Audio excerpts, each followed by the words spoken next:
La saison de carême a commencé apparemment depuis le 18 février et elle se termine le 2 avril, si je ne m'abuse, si mes calculs sont bons. Et alors pour le mois de mars, nous allons faire un zoom sur la croix, la passion du Christ, la mort du Christ. La thématique de la croix va être au cœur des prédications, des 4 prochaines prédications, si Dieu veut, à compter de celle-ci.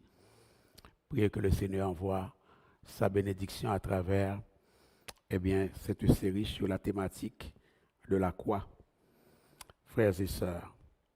Et pour ce faire, je m'en vais vous entretenir de ce sujet disant « La sagesse et la puissance de Dieu sont manifestes dans la prédication de la croix. » La sagesse et la puissance de Dieu sont manifestes dans la prédication de la croix.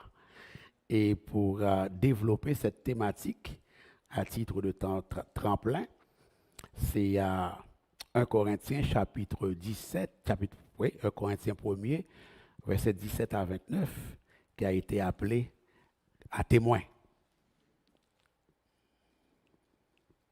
1 Corinthiens 1er, verset 17 à 29, qui est notre témoin.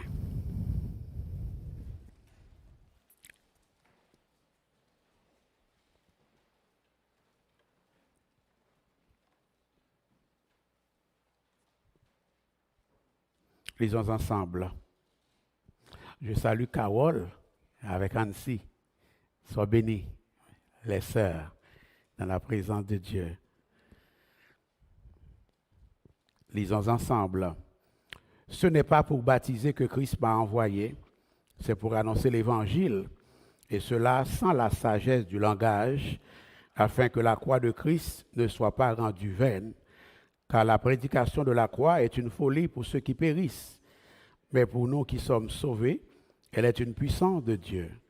Aussi est-il écrit, je détruirai la sagesse des sages et j'anéantirai l'intelligence des intelligents. Où est le sage? Où est le scribe? Où est le disputeur de ce siècle? Dieu n'a-t-il pas convaincu de folie la sagesse du monde?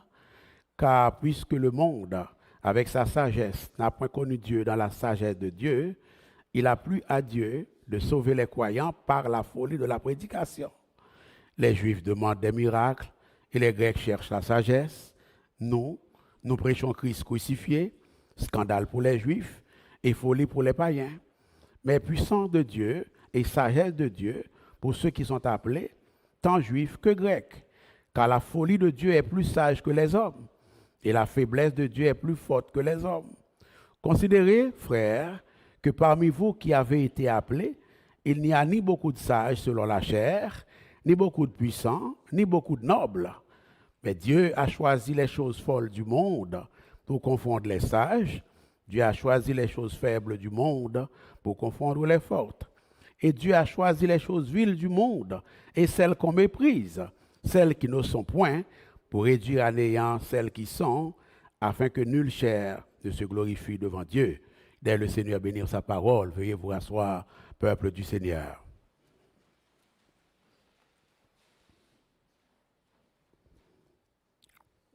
Paul ne fut pas témoin de la mort de Jésus.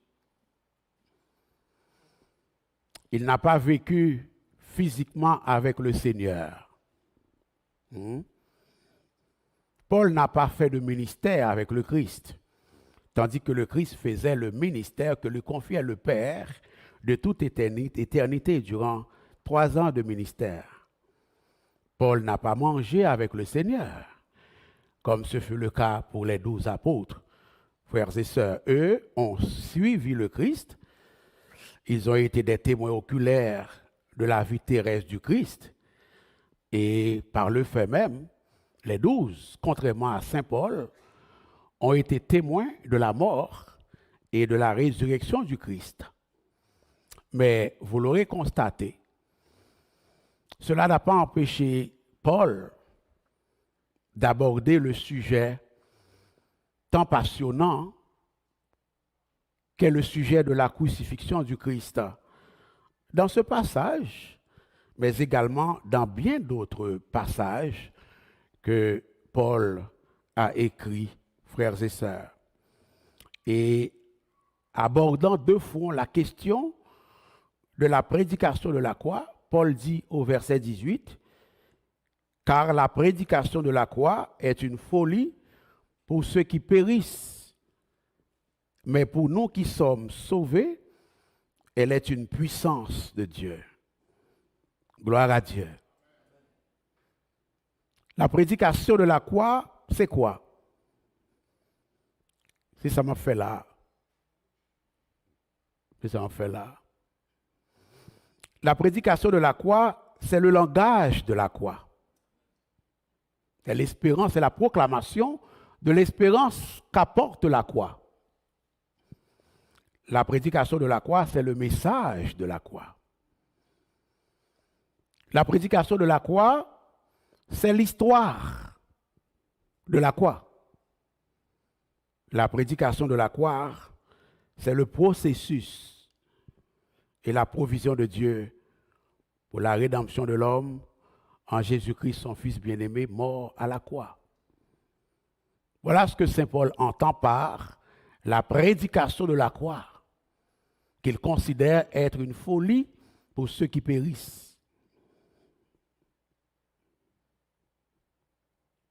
Cette prédication est une folie pour ceux qui périssent. Ceux qui périssent, c'est qui?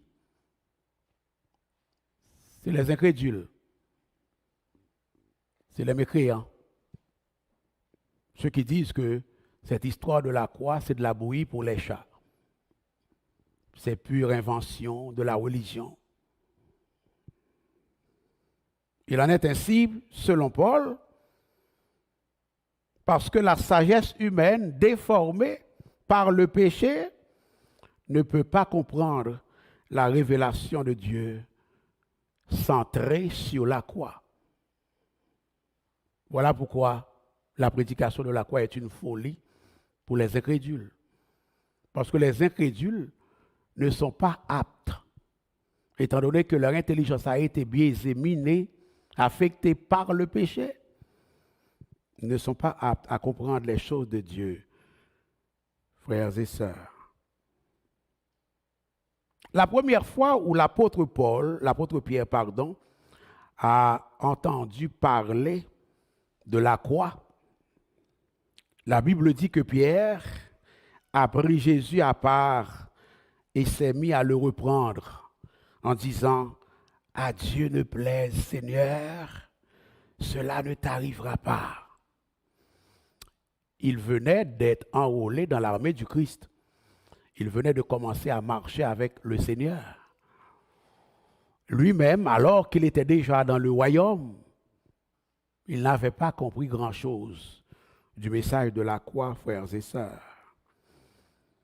Sous l'instigation de Satan le diable, sous l'instigation du monde, de la chair, la révélation, la réalité, la vérité, la prédication de la croix ne cadrait pas avec la sagesse de Pierre. Incidemment, le Christ a réagi promptement au propos de Saint Pierre en disant « Arrière de moi, Satan ». Remarquez qu'il s'adresse à Pierre et il dit « Arrière de moi, Satan », car il savait que c'est Satan qui parlait à travers Pierre. Est-ce que l'Église est là? Ah, c'est important de savoir qui parle à travers nous aujourd'hui. C'est-tu le Saint-Esprit de Dieu ou l'adversaire? Refais-moi la parenthèse. Tu mets en scandale, dit le Christ, car tes pensées ne sont pas les pensées de Dieu, mais celles de l'homme. Et ce n'est qu'après la résurrection du Seigneur, on l'a vu ensemble à plusieurs occasions, que le futur apôtre Pierre avait finalement compris le mystère de la croix.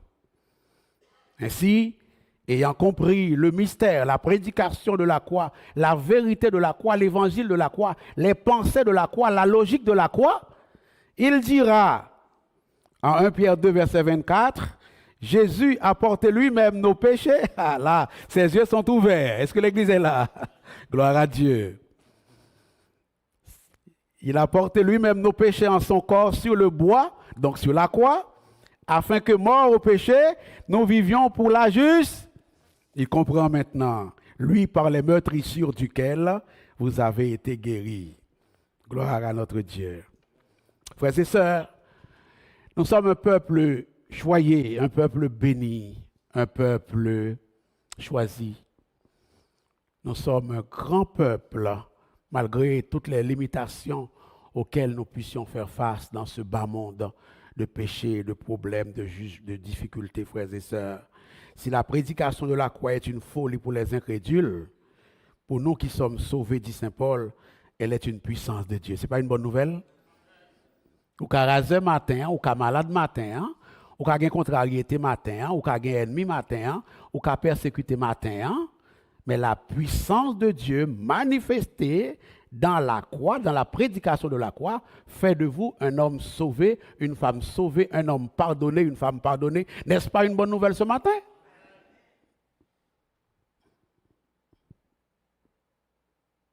Béni soit l'Éternel. Paul dira plus tard, incidemment, je n'ai point honte de l'Évangile, car c'est une puissance de Dieu pour le salut de quiconque croit. Il proclamera la même vérité quand il dira au verset 21 du passage que nous venons de lire, car puisque le monde, avec sa sagesse, n'a point connu Dieu dans la sagesse de Dieu, il a plu à Dieu de sauver les croyants par la folie de la prédication. Quelle belle folie! Quelle sage folie! Remarquez, frères et sœurs, que lorsque Saint Paul parle de la folie de la prédication, ce n'est pas de son point de vue. Ce n'est pas pour Paul, ce n'est pas pour moi avant que la prédication de la croix est une folie. Hein. Paul fait une comparaison, Paul évoque ce que les autres pensent, ce que les incrédules pensent de la prédication de la croix. Hein. Ce n'est pas la prédication de la croix en soi, en elle-même, qui est une folie. Hein. C'est plutôt les incrédules qui en font une folie, frères et sœurs. Il parle de la conception du monde, de la prédication de la croix. En d'autres termes, Dieu a choisi d'utiliser ce que la sagesse du monde considère comme une folie. Tenez-vous bien, Dieu a choisi, Dieu dans sa sagesse, Dieu dans sa puissance, a choisi d'utiliser ce que la sagesse du monde considère comme une folie pour sauver tous ceux qui, comme vous et moi, ont cru à la vérité de la prédication de la croix. Que le nom du Seigneur soit béni, frères et sœurs, mes bien-aimés. Par la puissance et la sagesse de Dieu manifestée dans l'événement de la croix, par la proclamation de la réalité de cet événement, Dieu nous a donné, à vous et à moi, la victoire sur le péché, la victoire sur le monde et la victoire sur le diable, et cela pour le temps et pour l'éternité. Voilà pourquoi, dans 1 Corinthiens 3, verset 18, Paul dira aux frères et sœurs de Corinthe que nul ne s'abuse lui-même. Si quelqu'un parmi vous pense être sage selon ce siècle, donc selon le monde, qu'il devienne fou afin de devenir sage. C'est toujours par ironie, frères et sœurs, que Paul évoque ces choses. Gloire à notre Dieu. Lorsque l'homme s'abaisse, Paul est en train de dire que lorsque l'homme s'abaisse, Dieu l'élève. Gloire à Dieu. Lorsqu'une famille s'abaisse, Dieu l'élève. Lorsqu'une église s'abaisse, Dieu l'élève. Lorsqu'un ministre, lorsqu'un pasteur s'abaisse, Dieu l'élève. Ce qui s'est passé à la conversion continue de se passer dans la conversion. Est-ce que l'église est là? Ce qui s'est passé pour venir au salut continue de se passer dans le salut.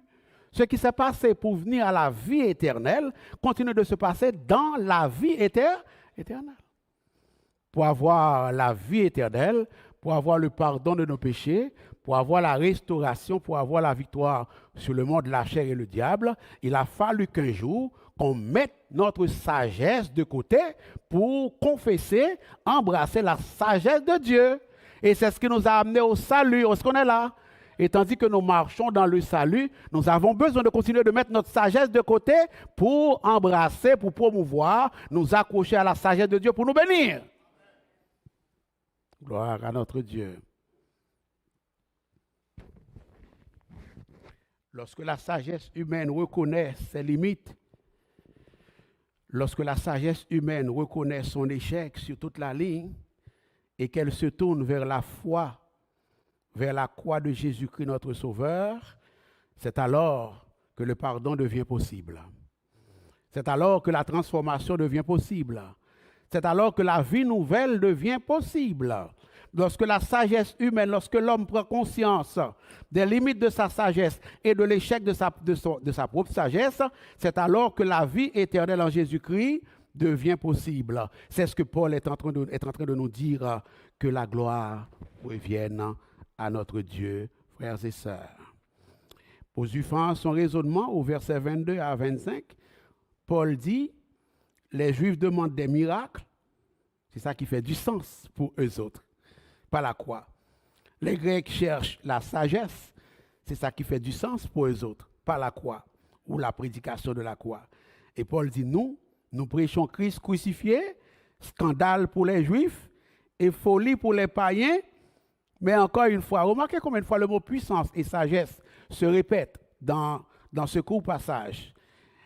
Mais nous prêchons Christ crucifié, scandale pour les Juifs et folie pour les païens, mais puissance de Dieu et sagesse de Dieu pour ceux qui sont appelés tant juifs que grecs.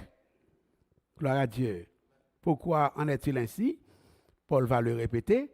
Parce que la folie de Dieu est plus sage que les hommes. Gloire à Dieu. Le saviez-vous? La folie de Dieu est plus sage que les... Et la faiblesse de Dieu est plus forte que les hommes. On est dans l'ironie. Dieu n'est pas faible. Dieu n'est pas fou. C'est une façon de parler. Paul veut dire ce que, comme les gens disent que Dieu est fou, qu'il est faible, parce qu'il met de l'avant l'évangile de la croix, Paul dit, mais cette folie est plus sage que la sagesse des hommes. Et vous et moi, nous voyons le résultat. Nous voyons l'aspect concret de cette vérité, puisque votre vie a été transformée par la folie de Dieu. Gloire à Dieu. Les Juifs veulent voir des miracles. Hein? Aujourd'hui encore, il y a des gens qui réclament des miracles. Si l'Église n'a pas de miracle, incidemment, les gens n'iront pas dans ce miracle. Voyez-vous comment certaines personnes peuvent parler le même langage que le monde sans le savoir?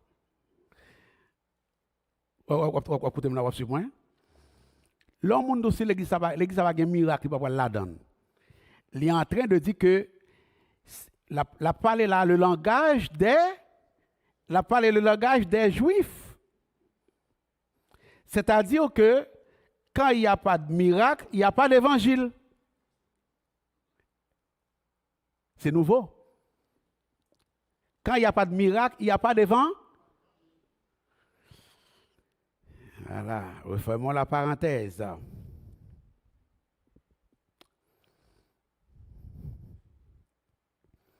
Les Juifs veulent voir des miracles avant de croire à l'évangile.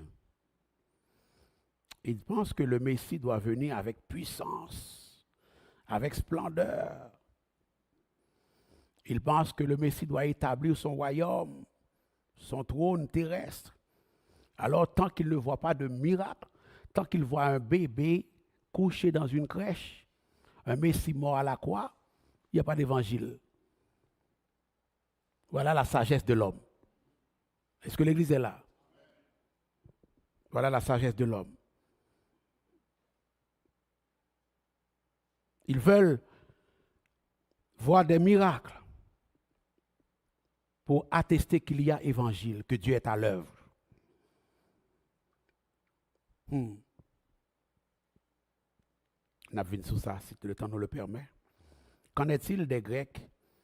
Eux, à la différence des Juifs, probablement ils veulent des miracles aussi, mais il me semble qu'eux mettent plus l'accent, c'est normal, c'est la terre de Socrate.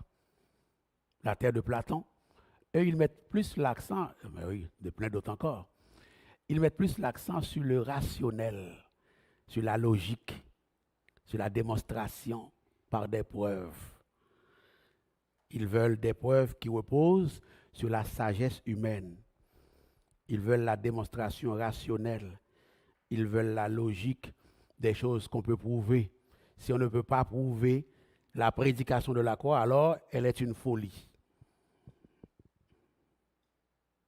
L'idée d'un Dieu qui s'est fait chair et qui s'est livré pour être crucifié afin de donner le salut au monde est plus que absurde.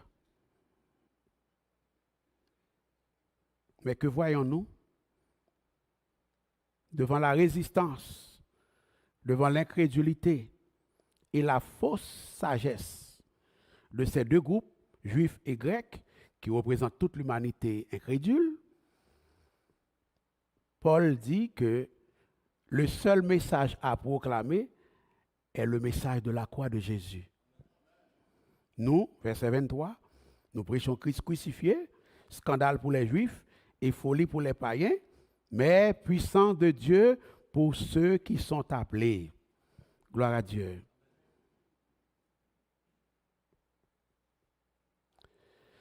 Si j'ai un message à vous proclamer ce matin, c'est de continuer de vous accrocher au message de la croix, quoi que le monde en dise. Quoi que le monde en dise, c'est de vous accrocher au message de la croix. Pour ceux qui croient dans le message de la croix, le Christ crucifié est la puissance de Dieu et la sagesse de Dieu. Le Christ crucifié est celui dont l'œuvre est un scandale pour les Juifs incrédules. Il est un sauveur pour tous ceux qui confessent son nom de tout son cœur. Il est un sauveur pour tous ceux qui invoquent son nom ce matin. Alléluia!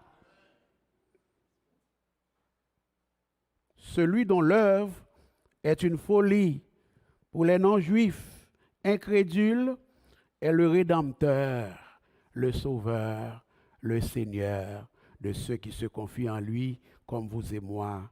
Gloire à Dieu. Pourquoi, pasteur? Mais parce que, suivant le raisonnement de Saint Paul, la folie de Dieu est plus sage que les hommes.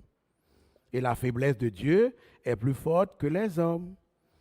En d'autres termes, ce que Paul est en train de dire, si c'était vrai qu'il y avait quelque folie en Dieu, nous savons qu'il n'y en a pas. Si c'était vrai qu'il y avait quelque faiblesse en Dieu, comme le prétendent les détracteurs de l'évangile de la croix, cette folie serait plus sage que l'homme, la plus grande sagesse humaine de tous les temps. Vous entendez ça, moi dit?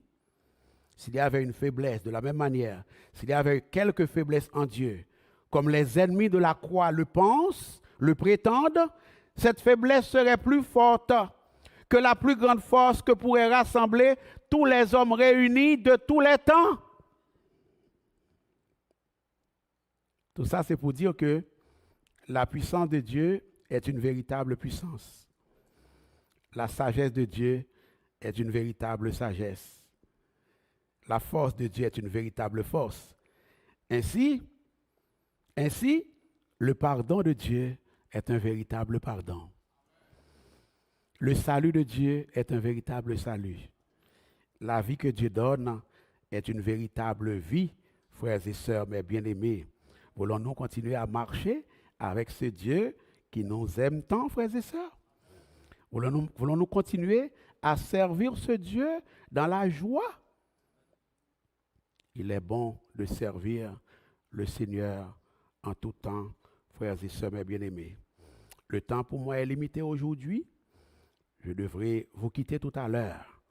Je veux simplement attirer votre attention sur Éphésiens 1er en la circonstance qui concorde très bien quand Paul dit, démontrant l'importance de l'évangile de la croix, en lui, c'est-à-dire en Jésus-Christ, nous avons la rédemption par son sang, la rémission des péchés selon la sagesse de sa grâce que Dieu a répandue sur nous pour toute espèce de sagesse et d'intelligence, frères et sœurs. Et l'apôtre Pierre va témoigner de la puissance, de la sagesse de Dieu, des bienfaits, de la puissance et de la sagesse de Dieu manifestés dans la prédication de la croix en disant à 1 Pierre 18 à 19, Christ a souffert aussi une fois pour les péchés, lui juste pour des injustes, afin de nous amener à Dieu.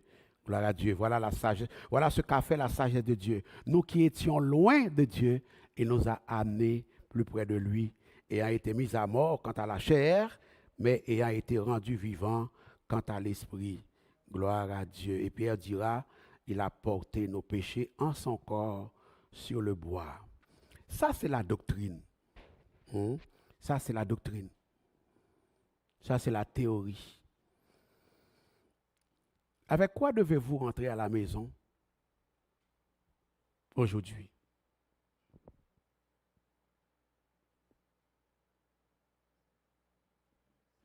Laissez-moi dire ça rapidement.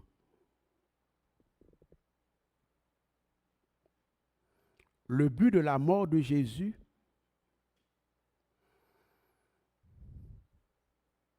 est dans les paroles de Pierre, de 1 Pierre 1er, verset 18 à 19. Le but de la mort de Jésus est dans Éphésiens 1er, verset 7 à 8, que je viens de vous lire.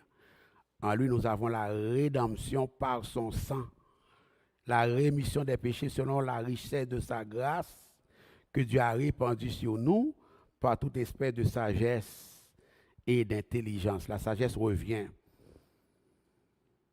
Et puis, donc, nous voyons le but, le résultat de la folie de la croix. On est là? Maintenant, il y a un cantique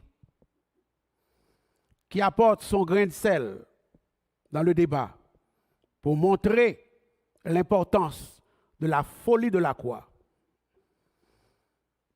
Où l'auteur dit, pour nous, Jésus fut crucifié.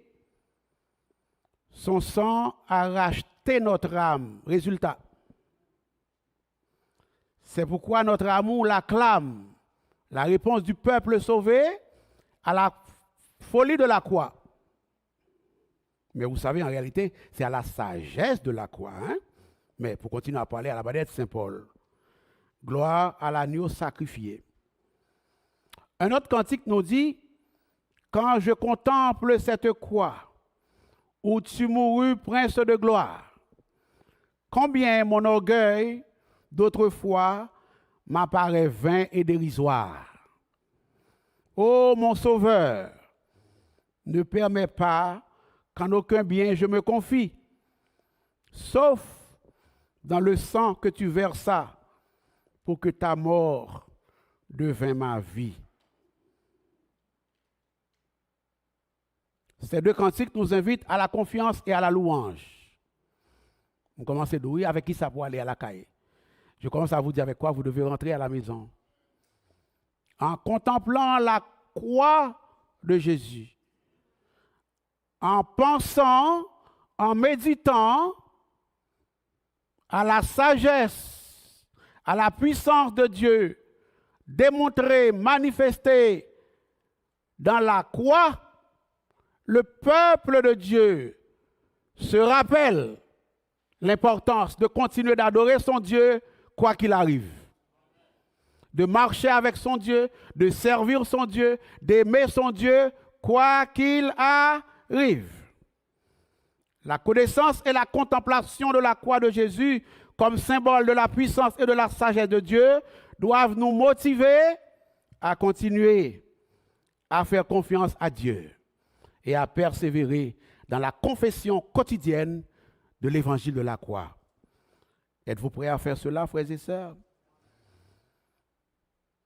Le fait qu'il a plu à Dieu de sauver les croyants par la deuxième leçon, le fait qu'il a plu à Dieu de sauver les croyants par la folie de la prédication, le fait que le Christ crucifié, scandale pour les Juifs et folie pour les païens, est puissance et sagesse de Dieu pour ceux qui sont appelés, comme vous et moi, signifie que derrière chaque souffrance, Dieu a un but. Ah, voilà.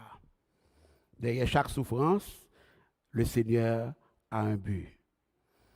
Et toujours un grand un but glorieux, comme derrière la croix, derrière la laideur de la croix, derrière la folie de la croix, derrière le ridicule de la croix, il y avait un grand but, en l'occurrence, le pardon de vos péchés, votre justification, votre salut, votre vie éternelle, votre nouvelle naissance. Eh bien, laissez-moi vous dire, derrière chaque épreuve, vous traversez l'église ou femme vous traverser, mon Dieu, un grand but, c'est Wopawel. Est-ce que l'église est là? C'est Wopawel. Nous étions tous égarés comme des brebis. Proclame le prophète Ésaïe, mais le Seigneur a fait retomber sur lui l'iniquité de nous tous. Le salaire du péché, c'est la mort. Il a fallu que vous te mouriez éternellement. Mais vous êtes mort pour un temps. Parce que Dieu vous a ressuscité dans tous les morts. Hein? C'est ce que Paul va proclamer en Éphésiens. Nous étions morts par nos péchés, par nos offenses, mais Christ nous a ressuscités. Il nous a donné la vie. Voilà le but qui était derrière. La folie, la laideur de la croix. Quelles sont vos angoisses? Quels sont vos moments difficiles? Quels sont vos tracas? Quelles sont vos maladies? Quels sont vos défis? Il se pourrait fort bien que derrière ces choses-là, Dieu a un grand but pour vous, pour votre famille. C'est difficile à comprendre. Ce n'est pas facile à accepter. Mais nous avons une preuve ultime dans la mort du Christ que c'est ça qui est ça. Apprendre ou à laisser. Est-ce que l'Église est là? Ah, c'est ça qui est ça. C'est comme ça bon Dieu travaille. Voilà pourquoi ses choix, sa façon de faire, sa méthodologie va toujours être considérée comme une folie pour les hommes. C'est normal. Parce que notre sagesse n'est pas comparable, si on en avait une, n'est pas comparable à la sagesse de Dieu. Prenez courage, vivez chaque jour votre épreuve, vos moments difficiles avec cette perspective, cette vérité en tête. Si dans la mort du Christ, il y avait un grand but, Dieu doit avoir un but dans mon temps difficile. Et puis, ou pas seulement dit ça, non? Vous demandez, bon Dieu, pour le bon sagesse, pour vivre temps difficile là, hein, avec courage.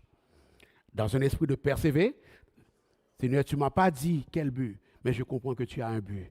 Alors fais-moi la grâce de résister, de persévérer, de continuer de t'aimer, de ne pas claquer la porte de l'église, de ne pas claquer la porte du foyer, de ne pas claquer la porte du travail, parce que se pourrait-il que tu as un but sur ma... Ça va l'église? Ah, moi, regardez-moi là, ouais, me fait. Il y a des gens qui chita là matin, hein, qui déjà ont Christ dans la vie comme sauveur. Ce n'est pas seulement pour eux que bon Dieu a un grand but dans la mort du Christ. Vous entendez ça, moi, dit là? Les gens qui chita là matin, hein, qui sauvé,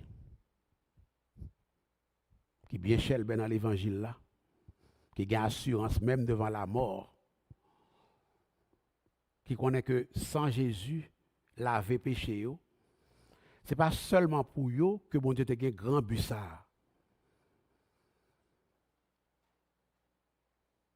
OK?